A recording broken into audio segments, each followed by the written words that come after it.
journée. Bonjour, je viens d'écouter un enregistrement de David Lévesque où il mentionne qu'il a fait un rêve lucide. Puis, je trouve que ce serait intéressant d'en parler. D'en parler pourquoi? Parce que si au cours des années, vous avez vécu un processus où il y a des changements de perception jusqu'à un certain point, on pourrait même dire un changement de conscience ou un retour à une conscience moins altérée, disons, contextuellement, ben, vous êtes censé avoir de plus en plus de présence, peut être de plus en plus lucide, peut être de plus en plus, si on peut dire, réveillé. J'emploierai même pas le terme éveillé. Vous êtes censé être de plus en plus réveillé dans votre vie de tous les jours. Ça engendre différents phénomènes. C'est-à-dire que s'il y a réellement une épuration, de la subjectivité contextuelle par rapport à votre conscience, s'il y a réellement un début d'intégration, si vraiment vous avez de plus en plus de présence, ben, il va être normal que vous soyez de plus en plus conscient.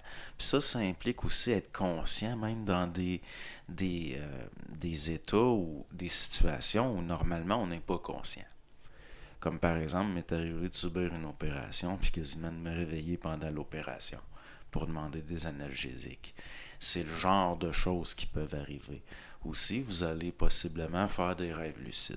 C'est-à-dire, si vous êtes de plus en plus réveillé dans votre vie de tous les jours, si vous avez de plus en plus de présence, si vous êtes de plus en plus conscient, ça va finir par être naturel à faire partie de vous. Donc, ça va se manifester même quand vous dormez. C'est-à-dire, vous allez vivre des états de conscience, même à l'état où vous êtes censé pas en avoir.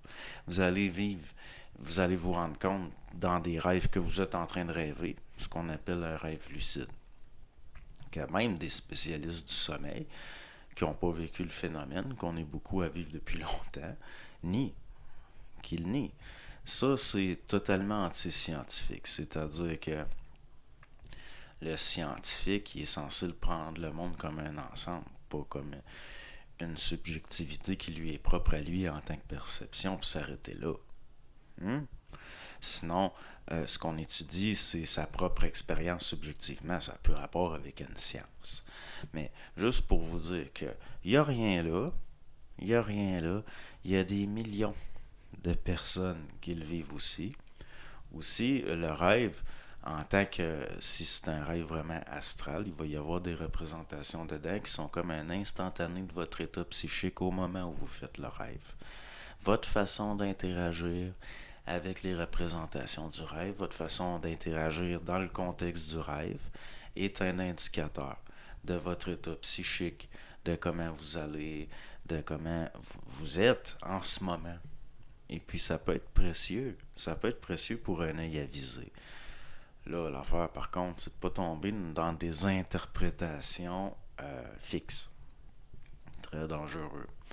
L'affaire par rapport à l'astral, si ça n'arrive pas à s'essayer pendant la journée, si ça n'arrive pas à vous altérer au niveau décisionnel, au niveau de ce qui est votre réelle authenticité à vous en tant qu'à moi réel, si c'est pas capable pendant le jour, ça se peut qu'il s'essaye pendant que vous dormez. C'est-à-dire que si vous vous rendez compte que vous êtes testé pendant le jour, à un moment donné, vous allez vous rendre compte que vous êtes testé pendant la nuit. Vous allez vous rendre compte que vous êtes mis en situation. C'est comme des décors avec des scénarios puis des personnages un peu. Ça s'essaye, ou ça veut jauger, ça veut voir. Ça veut voir à quel niveau on est, ça veut voir où on est rendu. Ça, dans le fond, ça prend des nouvelles jusqu'à un certain point de différentes façons, sauf qu'habituellement, on s'en rend pas compte. Le plus souvent qu'autrement, on se réveille et on se souvient pas d'avoir rêvé. On se souvient pas des scénarios, des décors, des personnages qui nous ont été imposés dans le rêve. Pourquoi? Parce que ça fait pas partie de sa fonction. C'est-à-dire que c'est lié à un travail lié à l'âme. Donc, jusqu'à un certain point, depuis très très très très longtemps, l'être humain, l'individu est considéré comme si c'était pas de ses affaires. Ce qui se passe dans votre propre psychisme. Par contre, si vous commencez à être de plus en plus lucide, de plus en plus conscient, vous allez pouvoir vous imposer. C'est-à-dire que vous allez avoir votre mot à dire, pas parce qu'on vous l'accorde, mais parce que vous prenez la liberté puis vous avez la possibilité de le dire. Là, ça change tout. Vous allez voir, le dynamisme change, ils vont essayer de réadapter, ça va essayer de se réadapter. Faut pas oublier que même si c'est pas conscient, ça a des millénaires d'expérience. C'est tous ces archétypes-là, ces scénarios-là, ces constructions-là, c'est sur des millénaires et des millénaires d'expérience.